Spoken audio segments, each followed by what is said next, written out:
Bonjour chers frères et sœurs de l'église de l'I-Jésus, nous sommes le vendredi 13 novembre 2020 et dans le cadre de nos capsules sur l'assurance du salut, nous sommes arrivés à la capsule numéro 32. Aujourd'hui nous revenons à ce passage d'Apocalypse 3 verset 5 que nous avons mentionné hier. Le voici. Je n'effacerai jamais le nom du vainqueur du livre de vie. S'agit-il des paroles de menace?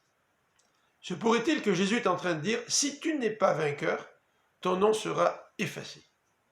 Eh bien, j'aimerais vous suggérer qu'il y a une autre manière de lire ce texte et de le comprendre. Il s'agit plutôt d'un encouragement. Dans l'Apocalypse au chapitre 13, verset 8, Jean écrit ceci. Les noms de ce livre de vie sont inscrits dès la fondation du monde. Tous vont adorer la bête, sauf ceux dont le nom est dans ce livre de vie. Donc Jean est en train de dire que dans ce livre de vie, nous ne retrouvons pas deux catégories de gens. Des gens qui sont fidèles, des gens qui sont vainqueurs, et des gens qui vont adorer la bête. Non, dans cette liste, nous retrouvons les noms des vainqueurs, et seulement les noms des vainqueurs. Apocalypse 17, verset 8, va dans la même direction, et fait la distinction entre les habitants de la terre, d'une part, et ceux dont le nom est inscrit dans le livre de vie, d'autre part. Au temps de Jésus, il existait, ou au temps de Jean, il existait aussi des listes, notamment les listes pour le recensement. Et notre nom pouvait en être effacé pour différentes raisons. Il existait aussi des listes dans le cadre de la synagogue, des listes de membres.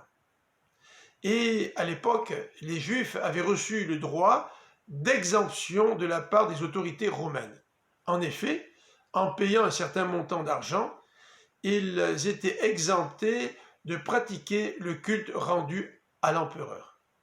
Mais lorsque le nom d'un juif chrétien qui confessait sa foi en Jésus était effacé de la liste des membres de la synagogue, celui-ci pouvait en subir des conséquences dramatiques, puisqu'il devait, à ce moment-là, adorer ou rendre un culte à l'empereur. Et suite à son refus, il pouvait s'exposer aux persécutions.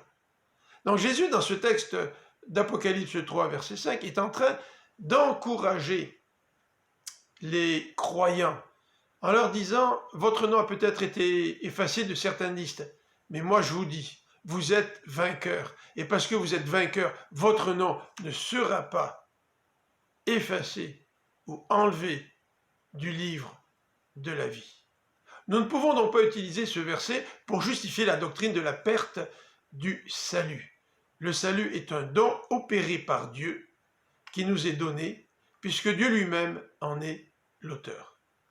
Je vous donne rendez-vous dimanche pour notre prédication qui débutera autour de 10h30. Et en attendant, je vous souhaite la paix du Seigneur et que sa bénédiction repose sur vous. À bientôt.